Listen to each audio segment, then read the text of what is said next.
I'm Bing Thom, architect from Vancouver, Canada.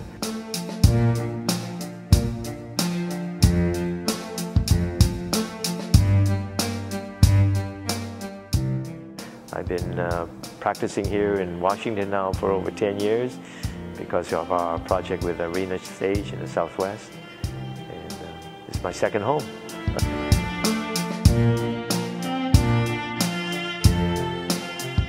I was virtually in the middle of my architectural education years when the book came out. And of course there was this running battle with Robert Moses and the whole urban renewal kind of push that was going across North America. And it impacted me because my wife-to-be at that time, her family had a home in Chinatown. And that was the thrust of the urban renewal push to build the urban freeway in Vancouver. Luckily, of course, we stopped the freeways in Vancouver, but though I still remember the time of having our equivalent of Robert Moses coming to the architecture school. And I was so mad that I stood up and yelled at him to say, how can you treat people this way? These are people who are living in communities, and you call it slum clearance, right? We don't live in slums. And then, of course, later on in my career, in the last 10 years working in the Southwest, building Arena Stage, the whole life came full circle, you know. Made a radical out of me. That's why I went to Berkeley.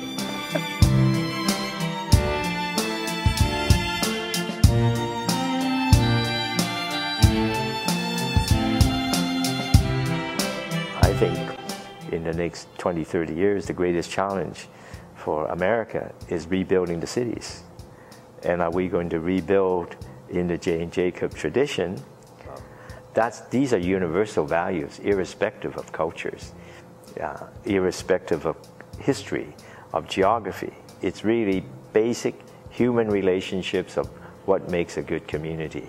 Human scales in terms of buildings, and the sense of neighborliness that we have to build with each other at all scales, you know, from the individual house to house scales to nation scales. So it's, to me, very current today and into the future. But the important part is really sticking with human needs, human basic values, and the idea, what are the items that create good communities? I think that's it.